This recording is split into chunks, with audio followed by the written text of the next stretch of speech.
Subscribe the channel for latest updates. Press the bell icon.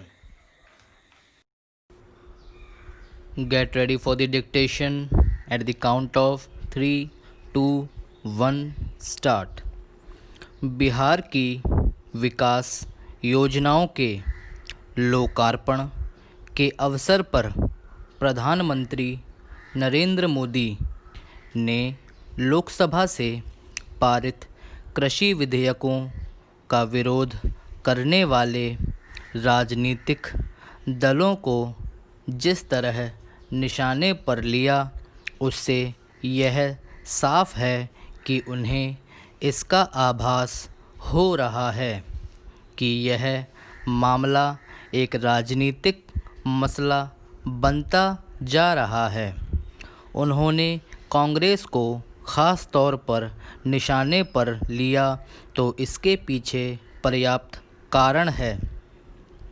Congress ने 2019 के लोकसभा चुनावों के समय अपने घोषणा पत्र में यह दर्ज किया था कि यदि वह सत्ता में आई तो कृषि उत्पाद बाजार समिति कानून यानी APMC एक्ट को ख़त्म करने के साथ कृषि उत्पादों की खरीद बिक्री को प्रतिबंधों से मुक्त करेगी।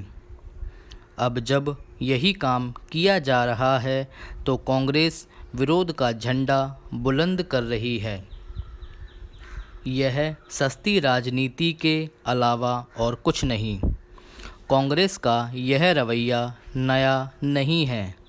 उसने यही काम नागरिकता संशोधन कानून के मामले में भी किया था। एक समय इस कानून में जैसे संशोधन की मांग उसके नेता संसद में कर रहे थे, वैसे संशोधन हो जाने पर उन्होंने आसमान सिर पर उठा लिया था। जैसे नागरिकता संशोधन कानून के खिलाफ लोगों को भड़काने में कांग्रेस सबसे आगे रही, उसी तरह कृषि विधेयकों के खिलाफ भी वह किसानों को उकसाने में बढ़ चढ़कर सक्रिय है।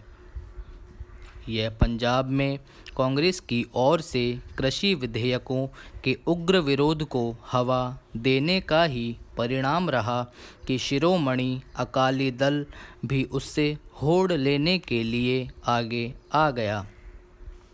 यह हास्यास्पद है कि शिरोमणि अकाली दल के जिन नेताओं ने 3 माह पहले कृषि सुधारों से जुड़े अध्यादेश जारी करने पर उनका स्वागत किया था, वे अब यह कह रहे हैं कि इस मामले में उनसे सलाह नहीं ली गई। कृषि सुधारों का विरोध कर रहे दल और संगठन भले ही किसानों के हितों की दुहाई दें, लेकिन सच यही है कि वे अनाज मंडियों में वर्चस्व रखने वाले आढ़तियों और बिचौलियों के हितों को साधने के लिए किसानों के मन में संदेह के बीज बो रहे हैं।